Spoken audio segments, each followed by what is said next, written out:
question that follows on from Shmuel Yerushalami. I hope I've said that right, Shmuel. Is how participation of women in cooperative movement can support success and thriving of worker cooperatives, and the integration of disabled persons, including people with mental health disabilities, in the cooperative movement. So it speaks to that diversity piece that you were also mentioning. So I don't know if I'm any of those things, but I come across brilliant, inspiring women all the time. And I do still go back to that courage, but then it isn't for everyone. And one of the things that I would say is, if you are interested in a position, research it as much as you possibly can. Find out about what it actually takes to do that role, but then think about what you could bring and how you could make it really, really different. So I'm kind of responding to a comment that you'd made previously, Marianne, but just going back to the question about really participation, I suppose, for women, for minority groups, for people. I don't even like to say have challenges, because I honestly believe and disabilities and some of the awful words that we use, disadvantage, it's full of negativity, when usually when you actually have something, there is a positive side to that as well. And I think it's finding that huge benefit. And certainly around COVID, and particularly around mental health in young people, they're often the most talented. And one of the issues that they have is they just feel unable to express themselves and unable to actually share their skills and make a difference. And it's actually giving them the opportunity. And I hope really that we're going to be able to achieve that through our apprenticeship, through our debt-free degrees. And actually, we've got an adopt to school programme. So it's working in the community for lots of different benefits. I mean, one of them is to do with the violence against our shop workers and the level of theft that's taking place, and gratuitous acts that end up where nobody wins. So when a gang of children go in and do something awful, you know, they end up, there's a mark on their school record. They may even end up with a criminal record. So again, instead of stepping forward, they're actually being dragged backwards for something that they're doing. So by building co-ops and actually saying to the school, you know, who are the children that perhaps aren't going to go through a really academic path, but who are the children that have got a bit of personality, a lot of energy? And, you know, energy is a really undervalued commodity in people, because if you've got energy and you can channel that in a positive way, and I think this often plays to a lot of minority groups, the frustration and the difficulties come because there just is no outlet for them to express themselves and get on in life in whatever shape or form that might take. So we're really trying at Central Co-op to look for those special people with something different. Because for me, from a personal perspective, shops you go in, or every industries, they're all the same. You know, I think that's the reason that they're not doing as well as they should. And I think people are really seeking out a difference. And our most extraordinary colleagues are the ones that bring something a little bit different. It's the same in music and the arts. We're looking for something inspiring, you know, perhaps for something we haven't seen before, which is, to me, just plays into a really broader question of inclusion. At every single level. I was in Peterborough at the Peterborough Pride march last Saturday. It was absolutely boiling. We had the best T-shirts, we had the best banners. And I've been to Manchester Pride because I was a student in Manchester and I've lived there since I was 18. So, I mean, that has just gone from strength to strength. And clearly Peterborough Pride is still developing. But I was really shocked at the level of abuse that people were throwing out to the parade.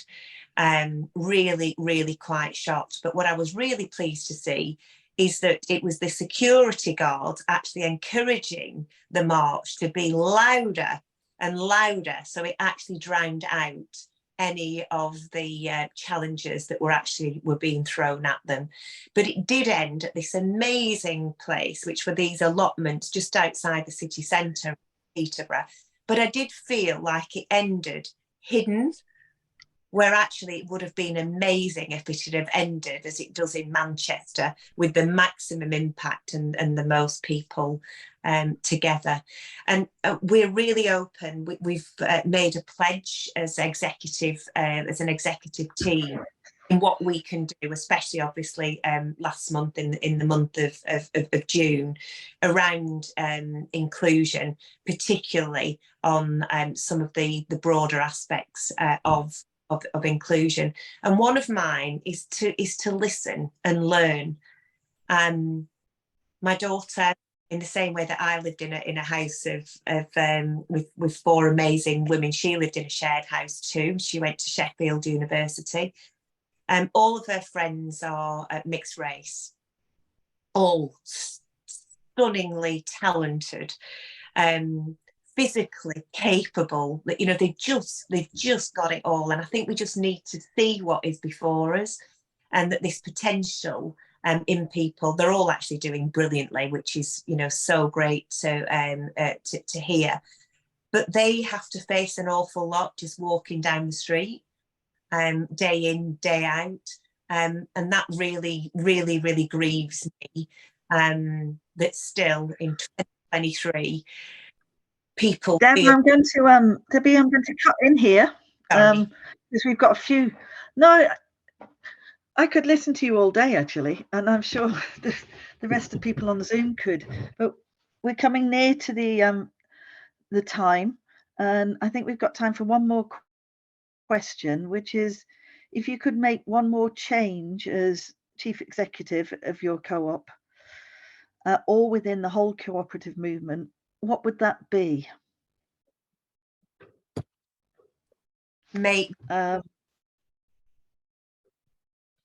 Sorry? It would be make work pay. That if you work full time, you should be absolutely entitled to a decent life. I don't think you can say much more about that. And it comes up to a question that was made. Many people see, and quite rightly from what's happened afterwards, that COVID-19 showed the stark inequalities that were already there, particularly for women and people, disabled people, and people, black and brown people. Where did you see the opportunities? Because you're obviously a woman who always looks for opportunities to make change. There's just everywhere, aren't there? Every act, everything that we do really is an opportunity to change. And I kind of, I'm flattered by the comments that you're making, but in truth, there's loads of people out there, and that is where I get my energy from, and my drive and inspiration is usually when I go into one of our funeral homes, I go into one of our shops, and I just look at the work that's being done, and it's absolutely amazing that the care to serve the member, to serve the customer. But it's around us each and every day. I mean, we all know we're probably going to, you know, step out of our doors, and the first person you meet might be amazing, or they might be absolutely miserable. But are you going to let that determine the rest of your day? Or are you going to try and turn that around? You know, I'm going to walk through London, and I'm just going to see dozens of homeless people, as I did last night when I was walking back with my daughter. And so many of them have worked most of their lives, and it hasn't been enough to see them through. So one blip and they've just fallen off, and that just cannot be right. So having a safety net that scoops people up and puts them back on the feet, and for me, as a cooperator, that self-help and that self-responsibility. And for me, it is the value and the importance of work as your contribution to society, but that should work for you as much as you work for the system. And that's a very positive note to end on. Thanks very much, Debbie. I wasn't attempting to flatter. I was really pointing out, I think, that you are a role model for other women coming into the cooperative movement, other women who, as you said earlier, have the opportunity to step forward, make their voice heard, and become leaders as you are in taking our cooperative movement forward, because you've made it so clear in the way that you've talked about it. Women make a difference, and the cooperative movement makes a difference to us because we can take those positions and we can change the way that we think about work, and we think about working together, and we think about who should be doing what. So thank you very much, Debbie. I'm sure we'll all go away inspired from your talk today. Enjoy the rest of your day. Thank you to you, because you are a truly inspirational woman too. And to all of you on the call, thank you so much.